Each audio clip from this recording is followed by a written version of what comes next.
You've heard who I am. I'm the Clean Cities Coordinator for the City of San Francisco, and I've been working in this field since, I think, 2011 or something like that. Tim's been at it a lot longer. He's the co-director of the UC Berkeley Transportation Sustainability Research Center. So if you want to pull my slides up, I'm going to go first with a little bit of Hydrogen 101, and then Tim's going to go further with a higher level discussion. And so you're also going to get a lot of reading because I had planned to rehearse this while I was sitting there, but I was emceeing, so there you go. So watch me read. So I told you the first part. So I want to tell you a little bit about how San Francisco got involved in hydrogen. In 2015, we were awarded an Energy Commission grant for hydrogen fuel cell readiness planning, and Tim Littman was our partner on that. And then the second year, 2016, we won a U.S. DOE grant for a lot of things: hydrogen education and outreach, community meetings and permitting assistance in support of the new stations in the Bay Area, permitting best practice development, first responders safety training, and increasing the number of fuel cell cars on the road. So we work closely with Tim and with the Governor's Office of Business Development and the California Fuel Cell Partnership. And if you've seen, you may recognize some of their graphics. So, and then I can chew gum. Yeah, that's right. Okay, so we've already talked about the governor's executive order. He increased our goal for zero-emission vehicles to 5 million at 2030, but he also increased the number of hydrogen fueling stations. The target was 100 operational by 2022, and now the goal is 200 stations by 2025, and I hope that translates into job security for some of us. Chew gum, walk. Okay, so why battery electric and fuel cell electric? And this is to prevent the EV death match. Because they're complementary. Both are needed for urban and rural transportation. Batteries weigh a lot, and you can store a lot more energy on board with hydrogen fuel cells. That gets more important in medium and heavy duty applications. Consider also that a Chevy Bolt takes 9 hours to fully charge at a level 2 station, so you can see where the duty cycles differ. If you're a state agency and you cover remote areas of California, like Caltrans, fuel cell cars might be your answer. Caltrans plans to have 37 fuel cell cars this year and about 130 by 2021, so they're investing.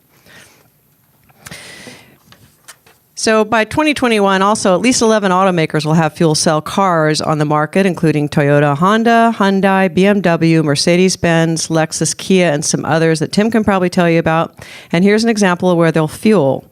You drive up, insert your credit card, fill your car with 300 miles of range in about 5 minutes. This station in SFO has been operating for a few years now. It's co-located with an existing gas station, which is a best practice for public access and visibility and less complicated permitting because CEQA. So, Northern California stations. So currently, California has about 32 open retail stations across the state. By 2019, in the Bay Area, we'll have about 25 stations operating. Here's the map. Most of these stations in California are required to use 33% renewable hydrogen, and there are at least 3 stations in Southern California that are dispensing 100% renewable hydrogen. So again, get the fuel supply out there and then clean up behind it. So, and it's more than just light duty. You've all seen the AC Transit hydrogen fleet running around the East Bay, but they're not alone, and all of these agencies are adding more.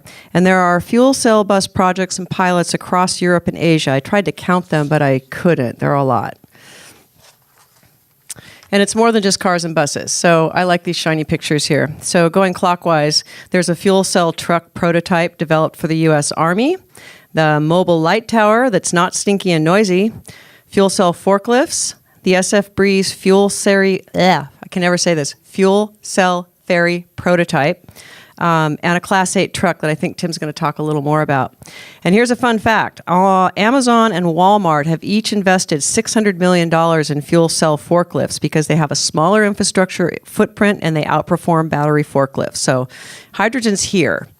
It's been here, but it's here. It's not the fuel of the future. Okay, so back to what we're doing with our US DOE grant. So last summer, we produced a webinar for code officials that covered permitting best practices from the GoBiz Permitting Guidebook and an overview of hydrogen safety codes and standards. And that webinar is available on the California Fuel Cell Partnership website. Later this summer, we're going to conduct safety training for first responders, probably 2 train the trainer sessions, 1 in San Francisco and 1 in Santa Clara-ish. So if you know someone who should know about those trainings, let me know. We want to make sure that we spread the word. And so if you want to know more about hydrogen, we publish a monthly newsletter with hydrogen and fuel cell news highlights, events, and resources. It's small but mighty, and we've had great feedbacks from folks who know the difference. There's a sign-up link there, and it's also in the closing slide.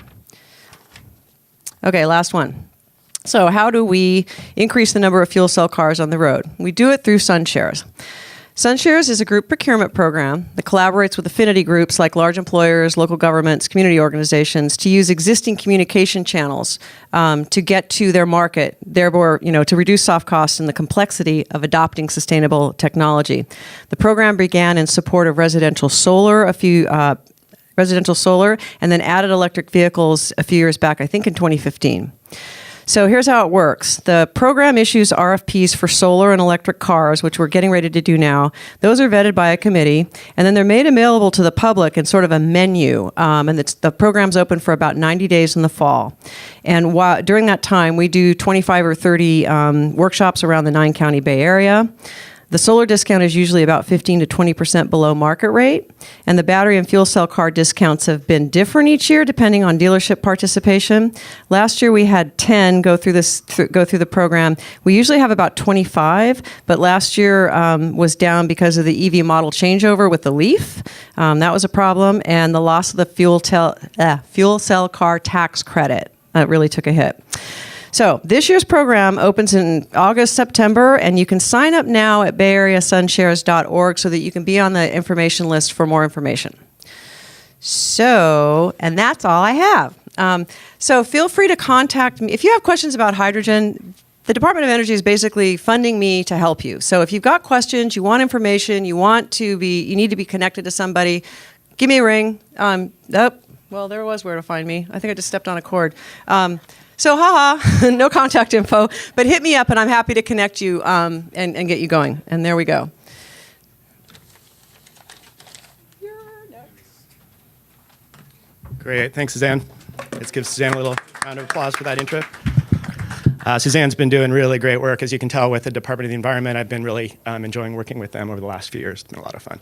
So while they're pulling up my slides, yes, my name is Tim Lippman. I'm co-director of the Transportation Sustainability Research Center at UC Berkeley, also a research affiliate with the Lawrence Berkeley National Lab, where we're working on something called the Smart Mobility Consortium. I think I said a little bit about that at this conference last year, which was more of a broader presentation. But here we're focusing on hydrogen fuel cells. As I get going, I do want to acknowledge Dan Sperling in the audience. Dan is one of my longest, I didn't want to say oldest mentors. He's one of my longest standing mentors. I went to UC Davis to start working with electric cars with Dan in 1992. So we've been at it for a little while, but there's been a lot of progress. So it's great to see Dan here. So in the interest of time, I'm going to probably cut these slides a little bit shorter because I want to make sure we have time for questions and some discussion. But I wanted to touch on our fuel cell vehicle research program at UC Berkeley and tell you a little bit about that.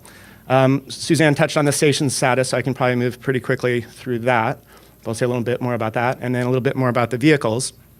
I'm really glad Suzanne had that slide that showed not just the cars and trucks, but also the forklifts, which is a kind of big success story coming out of the fuel cell world. I want to say a little bit about the Department of Energy's activities, particularly something called the Hydrogen and Fuel Cell Technical Advisory Committee that I serve on, that issues some reports and information that may be of interest to you. And then maybe I'll just say a word or two about this North Cat Center, but it's really just for your reference later to follow up with me if you want. So here are some of the fuel cell vehicles out there or coming out there. The only one that's available for sale right now is the Toyota Mirai on the bottom left corner. The others are available for lease at this time. Dan Sperling and I actually both drive identical Toyota Mirais. We had them both parked in front of my house a few months ago. It's pretty funny. And these cars, the cars have come a long way and they're doing really well. People seem to be very happy with them, and I'll show some results about that in a minute. I'm very excited about the one in the bottom right-hand corner, and I don't know how many of you have heard about this. This vehicle is being tested in Germany right now by Mercedes, and it's coming to the United States in 2019. It's the GLC F-Cell, and does anyone know what's unique about it? Any here? Yes, in the back. It both plugs in and. Yes, did you all hear that?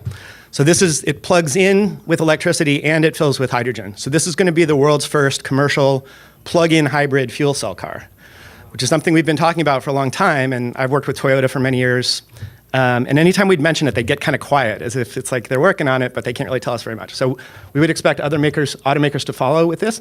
I think there's two really exciting things about it. One is that hydrogen for the foreseeable future is going to be somewhat more expensive than electricity on a per mile basis, let's say.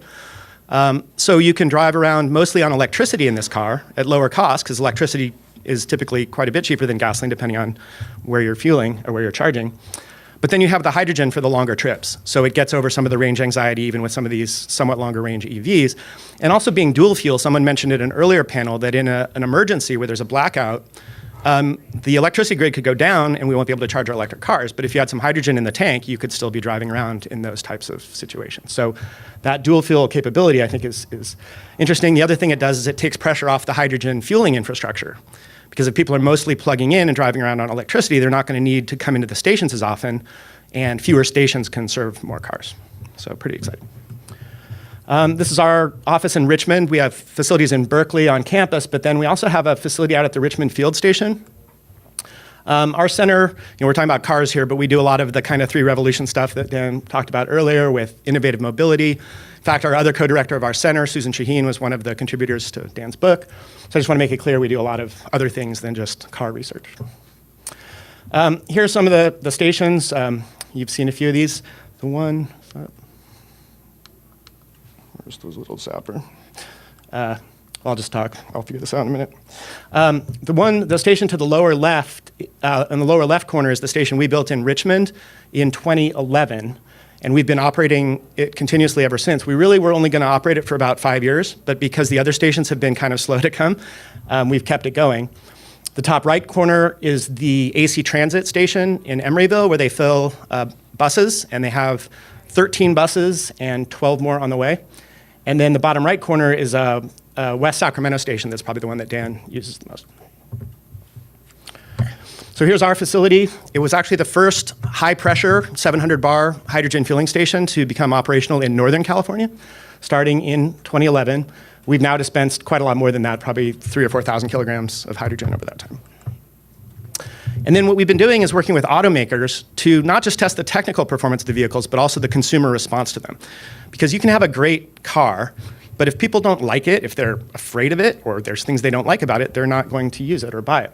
So from 2014 to 2016, we worked with Toyota with a previous generation of prototypes before the Mirai that were Highlander vehicles. They produced a few hundred of those. We had about a dozen of them, and we would let drivers drive them for a month at a time and then survey them before and after. And they also got to fuel the cars, so we got to survey them about their fueling experience. We ended up with 54 drivers in the study, and that paper is now about to be published. So what we found is that the drivers came in with pretty high expectations for the vehicles. They knew electric vehicles would perform well. They'd heard about fuel cells in a lot of cases. But you can see that almost 80% of the drivers after driving said that the vehicles exceeded or greatly exceeded their expectations, and really nobody said that they fell short. We weren't too surprised by that. We were surprised a little bit by the fueling, though, because we weren't sure how people would perceive that, given all the things that are said about hydrogen, and there are some differences with gasoline. But 86% of the drivers said that they found fueling to be somewhat or very simple, and only a few said it was somewhat difficult.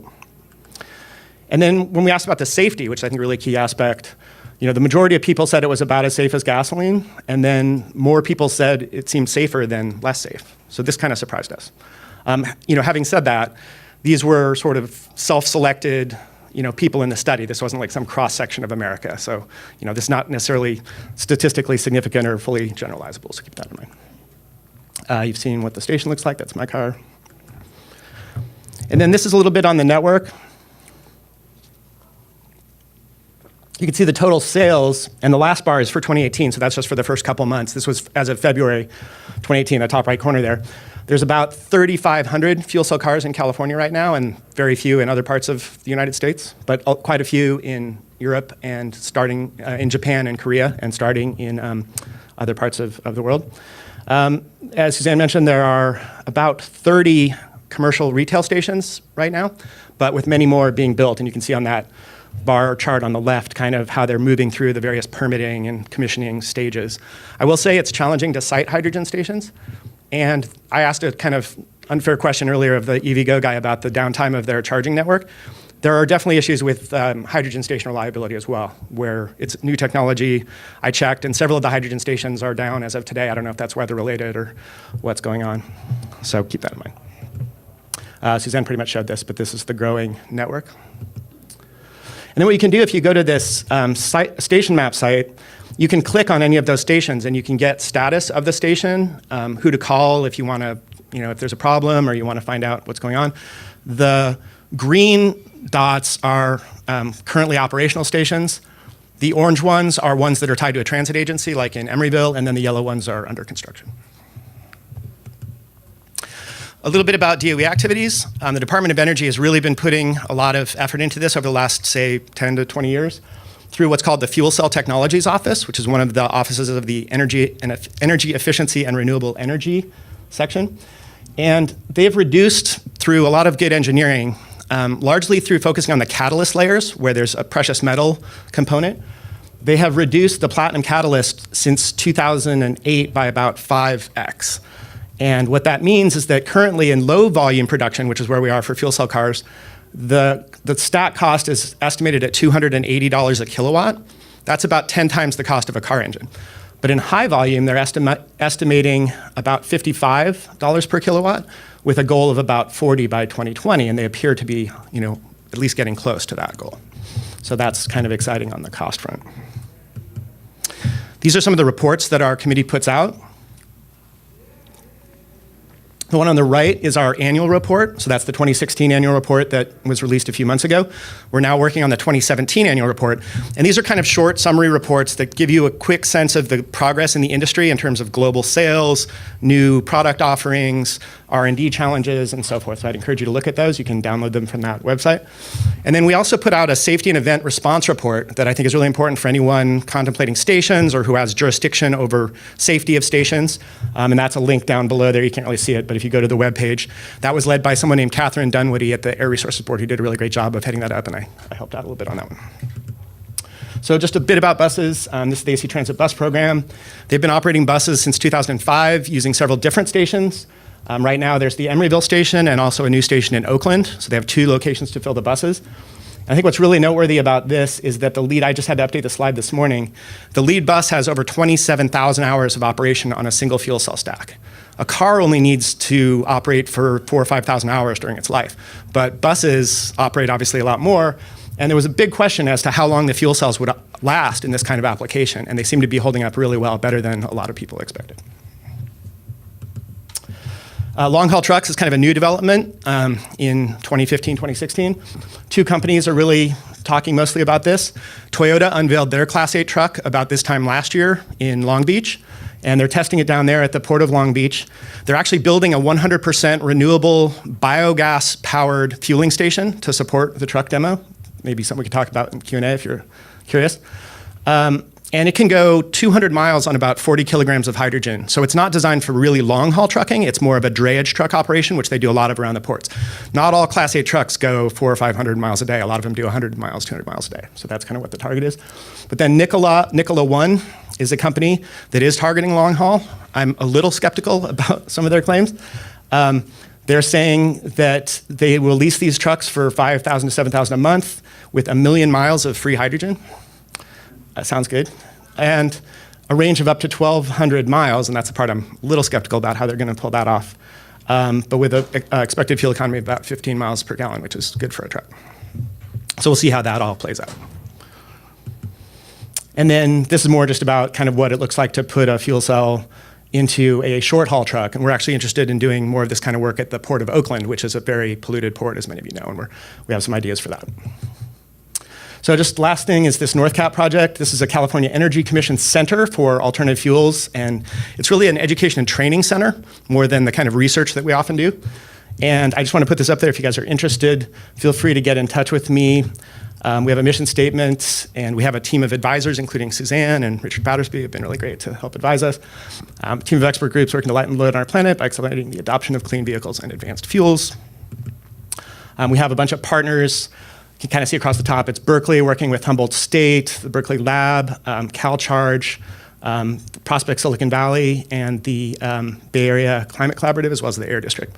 And so really it's focused on education and outreach for fleets and also setting up training programs to train the next generation of technicians. And obviously we do a lot of student education and have a lot of opportunities for that too. So feel free to get in touch with us about this center. So just last comment, and then we'll throw it up to questions. I think what we're going to here is that fuel cells are starting to sort of sort themselves into some different niches. We think sort of at the bottom left corner there, for very smaller vehicles in city operation, battery electrics might be the best option, particularly here in California where we have a relatively clean grid. But then as you move out to larger vehicles and heavier duty cycles, that might be where we see fuel cells starting to take hold a little bit more, and in the forklift space, as we mentioned. But again, these vehicles are more similar than they are different, and it's not either or, we need them all.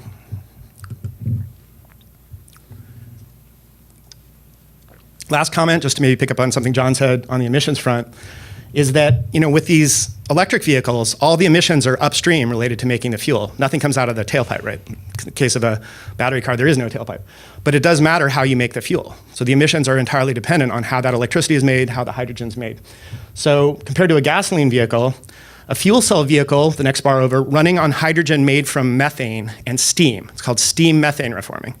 It's a process where half the hydrogen actually comes from steam and half comes from methane. So that's what makes it a low carbon fuel. And you can see the emissions are quite a bit lower. As Suzanne mentioned, to get station money in California, you have to be at least a third renewable as well.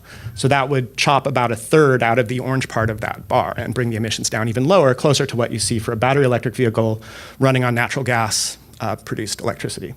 But then if you do make electricity entirely from coal and use it in a battery electric vehicle, it doesn't really help that much. But of course, most parts of the US, they might be 60% coal, not 100% coal. And I think on average, we're about 45 or 50% coal still in the US. So, to the extent we do have a bunch of coal around and there are parts of the country that depend heavily on coal, that actually might be a place where fuel cell vehicles running on hydrogen from natural gas would have an emissions advantage, say in the Midwest, for example. But out here in California, the grid is a little cleaner. So I think I'll leave it there. Basically, we just, we need better mobility solutions as well as cleaner cars, Dan's pitch. Both electric vehicles and fuel cell vehicles are ramping up. Fuel cell vehicles, I'd say, are about 10 years behind, where the plugins are. Key infrastructures now are mostly around the infrastructure, which is challenging, as we heard about for high power EV charging as well as hydrogen. And then Suzanne mentioned these stretch goals, very exciting for us. And again, fuel cell vehicles might ultimately find more success in heavier duty markets, but we don't know. Thank you very much for sticking it out to the end here, and let's throw it open for some questions. Thanks a lot.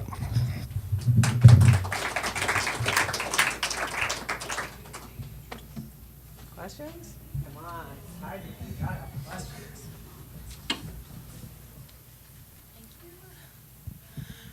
Of the stations that are in development, the yellow dots, do you know, on average, how many or how soon they're going to be finished, or if they're in the beginning and it's going to be a while till we see those get online?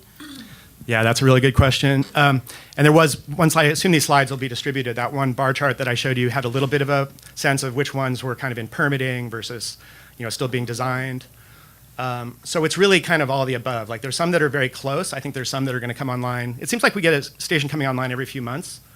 But then there's some that are difficult. For example, we're trying to get one built in Berkeley on University Avenue, and it's just a very high-profile site. And even though Berkeley, you'd think they'd be super progressive environmentally and want to do all these types of things, there's also a fair amount of kind of NIMBYism, I will say, in Berkeley, and it's hard to get things permitted. Their process is also fairly difficult. Suzanne's feeling her pain over here because she's been working on this. So we actually have a public meeting in Berkeley on Good Friday, next Friday, in the evening, and the community's going to come out. We're going to answer their questions and try to move it along a little bit. But these stations can take 2 to 3 years from the time they're conceived until they get built. I mean, even at Richmond, at our Berkeley station, even though all I really had to do was work with the university and the local fire officials, it still took 3 years just to get that small station put in. It's a fairly lengthy process. That they're trying to shorten that, but it just does take time. And I saw that the one closest to here will be on Grand Avenue, pretty near the Whole Foods store. And it is slated to come online, they're saying late 2019 on that one. So it's going to be another year and a half. Wow, okay. But time flies, so it'll be pretty soon. Maybe by this time next year, we'll have a clear read on when that one will open. Take a field trip or something. Anything else? I think we're recording. Yeah. Thank you. You're talking about reliability of some of the stations, Yep. and I've been hearing that the Lindy stations, I think they're called, are the ones that are mostly unreliable, and they compress the hydrogen there instead of taking in compressed hydrogen, and that's why they break down a lot.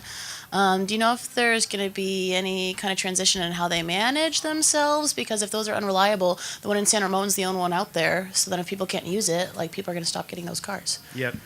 You're putting your finger on the kind of, we have to walk before we can run kind of, and I feel like right now we're kind of staggering into a walk before a run because I checked this morning, and as I mentioned, there are quite a few stations down today. Usually I check in of 30 stations, there are maybe 2 or 3 down any given day, and that's usually compressor maintenance or something like that.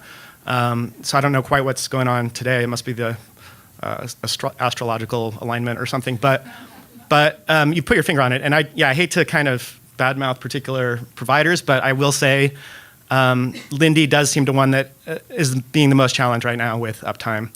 The True Zero stations by First Element, I think, are performing quite well, although I went out to San Ramon the other day and it was down, but it was just a point of sale issue.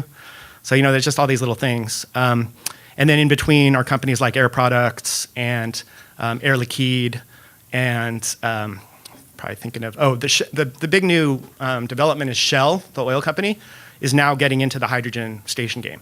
So of the last round of awards, Shell got, I don't know, maybe 10 of the awards, 8 or 10, something like 8 or 10 of the awards. So we don't have any of those Shell stations out there yet, and we don't know how they'll perform, but with the full weight of Shell behind them, I'm very optimistic that those Shell stations will be, market leading. I think Lindy's at I think they're kind of evaluating where they're going with this. They are upgrading some of the stations, like the West Sacramento one, which has been pretty flaky. They're making improvements there. They are going to upgrade the Emeryville station. And so I think when they get some newer technology in there, the latest pre-cooling systems and so forth, hopefully we'll see the reliability improve. But yeah, it's a definite issue at the moment. I always encouraged the state to think about was putting stations in kind of pairs fairly close to each other, so that if one was down, you would have another option. But initially, there were so few stations, and they wanted to get as much geographic coverage, they kind of spread them out more, and that does create problems. Like you got to San Ramon, I couldn't fill, I had to come all the way back to Emeryville. And fortunately, I had enough fuel to do that, but I wasn't too happy. So as we start getting more of a network and the stations can be kind of paired up, that'll add a lot to reliability. The other thing is the new station designs. They're actually building redundancy into the station itself. So there'll be 2 separate independent systems basically at each station. So if one goes down, there's a backup at a single site. That's the kind of new strategy for building in reliability. And those are the new stations that are coming. So that should help. Okay, one more, and then before we go, I have one more announcement for you. Great. This might be more of a comment than a question, but Lightning Hybrids, who I'm not paid by, is making a van, makes a hybrid and a battery electric conversion on a Ford van, and they just recently announced they're going to do a battery electric plus hydrogen. I don't know if you'd heard of that one. It was just announced a few weeks ago, but similar to the Mercedes. I guess my comment is Just real quick, would that be a cargo van, do you think? yeah, it's the Ford Transit cargo van, Oh, like cool. 15 passenger size, or Awesome. it could be passenger or cargo. Cool. Plugging in hydrogen with an over 200 mile range with the hydrogen. I liked your comment about hydrogen being plugging in and hydrogen works good together because hydrogen is really expensive. When I was driving a Mirai with the Toyota paid for fuel card, Yep. like you do get a receipt that actually has a price on it. And it's like, whoa. I normally drive an electric car, so I don't see gas receipts. And then I saw that hydrogen price and I was like, whoa. So I don't know if you have any perspective on how those prices are going to come down by the time hydrogen hits the mass market. I'm really glad you asked that because that's another key issue. Right now, the consumers, as was mentioned, are not being exposed to the hydrogen price because it's rolled into the lease. So you see it, but you don't pay it. That gets paid by the car companies. But as these cars, that's for 3 years. And so particularly if you bought the car, you're pretty stuck with it unless you want to sell it. And if you leased it, you have a choice to renew your lease or not. But once people are starting to be exposed to that hydrogen price, I'm concerned about what that will do. So is the fuel cell, with the California Fuel Cell Partnership. And there was a working group meeting last week where they are announcing a plan, we'll see if the state goes for it, that as the hydrogen price comes down, and we do expect it to come down, by the way, to something more like $4 to $5 per gallon on a per mile basis. Okay, still not as cheap as electricity, but closer to parity with gasoline in the next handful of years. But in the meantime, the state is proposing a subsidy that would help slowly, it would sunset, but it would cover some of that sort of excess cost of the fuel for the drivers. But then as the market grows and the number of drivers increases, the subsidy fades out. So it's kind of capped in terms of how much money the state would be on the hook for. But I'm really glad you asked that, because that's another thing we're concerned about on the fuel cost side. Very good. Okay, so Thanks we're for all the right great up at questions. 1 o'clock. Thank you, Tim. Thank you so much for being here and doing this. And before we go, we have one announcement. Super quick from a supporter here. Super quick, yay. Patty from Cyber Switching. I've been hearing a lot about infrastructure challenges, and we have information out there where we can take one circuit, make it go to 4 charging stations, and that's just the beginning. So we're on board with getting this thing a lot more efficient with the little electricity that's out there now. Thank you. Load management. So thank you for all of you who stayed to the very last minute. I hope this was a good use of your time today, and have a great afternoon.